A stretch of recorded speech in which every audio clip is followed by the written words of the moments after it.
Tu me fais confiance? Oui, pourquoi? Alors bouge surtout pas.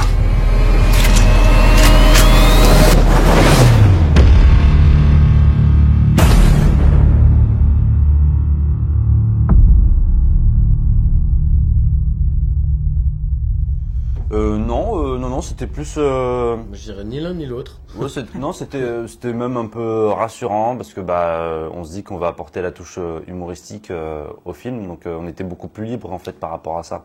Il y avait pas, en fait, quand tu t'adaptes un manga tel que Nicky Larson, tu dois être au plus proche des personnages. Sauf que nous, comme ce sont des créations, on pouvait faire ce qu'on voulait en vérité, donc c'était vraiment une liberté et on pouvait amener le type d'humour qu'on voulait.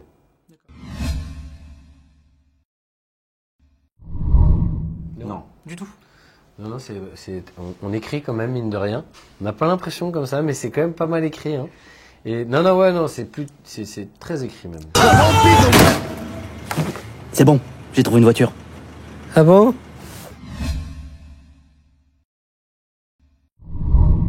Ouais, il s'exprime comme ça même dans la vie de tous les jours. Hein. Tout à fait.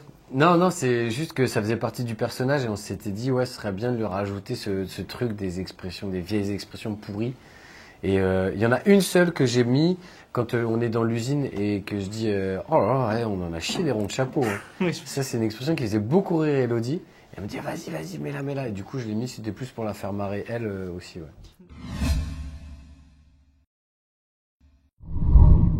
Non, c'est même très plaisant. C'était exceptionnel. Mais pas pour elle. Ah. Ouais. Ça, c'était pas plaisant pour elle. Pour moi, oui, en tout cas. Non, c'est super. C'est Pamela Anderson, quoi. Et puis elle est plutôt fun, elle est marrante. Le matin, elle nous faisait bonjour, elle nous faisait wesh cousin en nous checkant. Enfin, elle est très fun. Elle sort des blagues. C'est la seule impro d'ailleurs du film. Oui, qu'elle a rajouté d'ailleurs au film. C'est quand elle dit wesh cousin. Ah ouais, j'aurais vraiment pas cru. C'est la seule impro du film. Et ça venait d'elle. Et elle est très cool, franchement, on s'est bien amusé. Elle est bonne ambiance, elle est vraiment plein de bonne énergie. Donc du coup, ça te met à l'aise, quoi.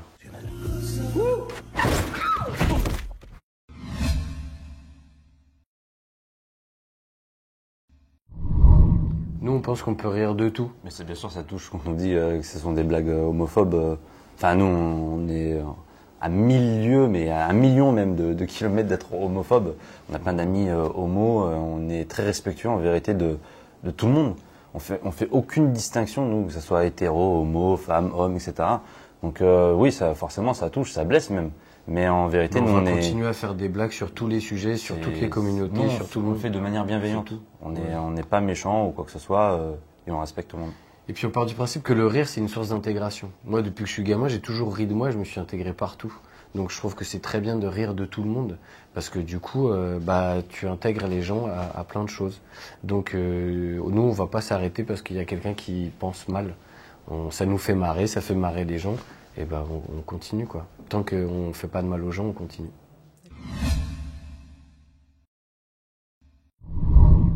Nous, on a été vachement inspirés de pas mal de cinéastes comme Francis Weber, entre autres. C'est que ce qu'on aime bien chez lui, c'est le principe de créer un concept, tu vois, comme il faisait dans La Chèvre avec les deux malchanceux, dans Le Dîner de con avec le fameux Dîner de con.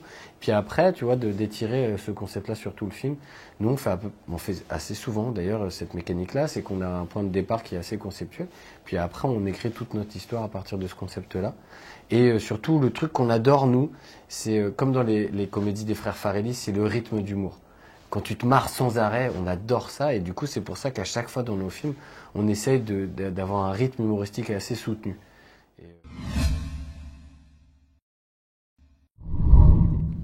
Ça va être le défi. Déjà, alors, moi, je le fais pas le 2, hein. Vu ma gueule dans le 1 déjà, je veux pas faire le 2. Non, je plaisante. Je sais pas, c'est aux garçons de... déjà, c'est au public de décider. Si le public vient, déjà, on pourra peut-être faire un 2. Et puis après, là, il sera temps de se poser des questions de comment on fait intervenir ces personnages-là. Mais la première étape, elle n'est pas gagnée encore. Ouais, c'est tous les deux, c'est sur le lit, en fait, la séquence du lit. Course-poursuite avec le lit qui est tracté un peu partout en ville, à Monaco. On a passé 10 nuits à tourner cette séquence. Et on était tous les deux sur le lit, un peu isolés de tout le monde en vérité. Et puis on s'est vraiment marré. On s'est marré, ouais. Mais en plus, c'était un peu laborieux comme truc. Hein. Tu sais, tu tournes la nuit, il kite en slide, attaché sur un lit. Lui, il était devant. Enfin, tu prends toutes les projections. Et en fait, je sais pas pourquoi, mais on n'arrêtait pas de se marrer sans arrêt. Sans arrêt, sans arrêt.